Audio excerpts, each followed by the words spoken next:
VSO Gun Channel, he puts out some pretty good content.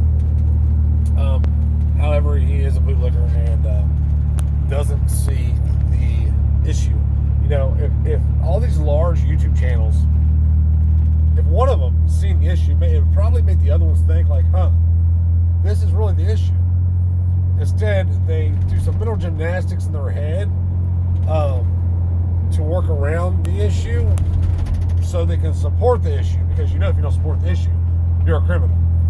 He made a video about these crazy lefties and their sensitive places and how they're trying to pack the courts and try to push all these gun control laws out for future Supreme Courts to make decisions on, because the Supreme Court's God and it has the last say. No, it doesn't. The people have the last say.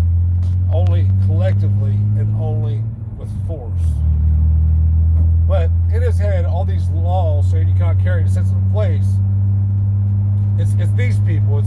They're trying to find ways to do this, blah, blah, blah, blah. Never mentioning that some prick wearing a badge with no moral compass whatsoever is going to be the one arresting you. The one that can make the choice to not do it. All these cops can stand up collectively and say, we're not doing it. Just like all the people can stand up collectively and say, we're not doing it. But they don't. The problem is never the law. The problem is the motherfuckers that will enforce it. Without question. I watched a video yesterday from, it's a sickness. The cognitive dissonance is a true sickness. What the fuck's the name of this channel? Oh, Legally Armed America. Where he's talking to the sheriff, and the sheriff wants to change their quote-unquote constitutional carry law. Politicians grant you permission laws. And have it exclude 18 to 20-year-olds, and they have to have a permit. His reasoning is because of, the car with 4 thugs in it with guns rolling around 2 o'clock in the morning. But if this law was to go in place, they have discretion to not enforce it, on the people that are going to school.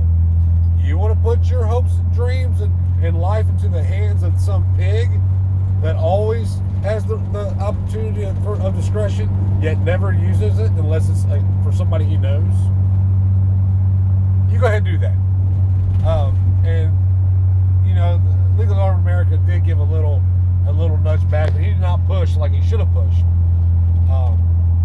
That sheriff is more of a psychopath than the others. He has control over the other psychopaths. So imagine how bad that must be.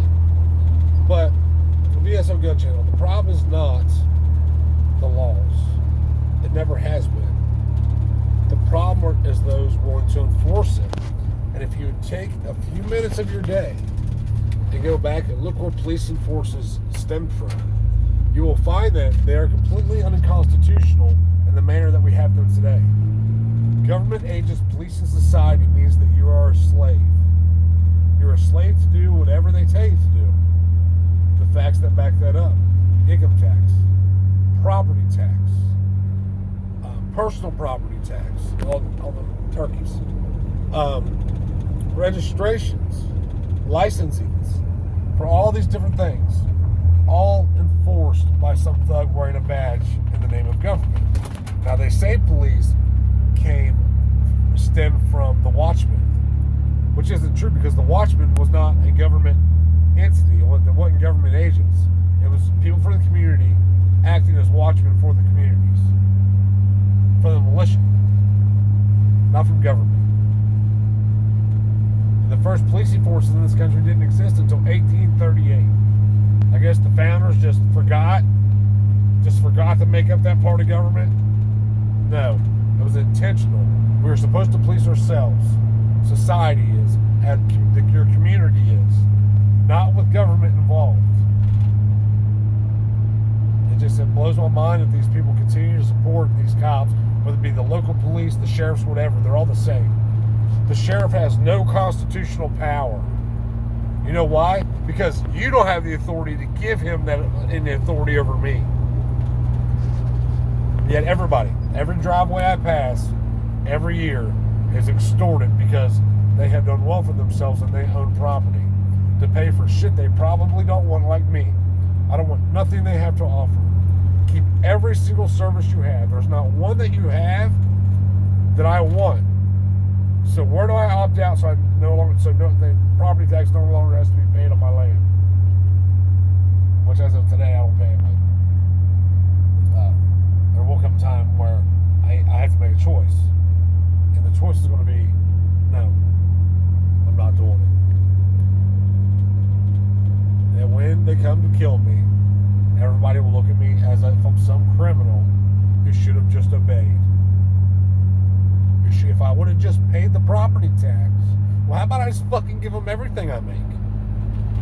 I mean, at what point do you call yourself a slave? Do you have to give them every dollar you make?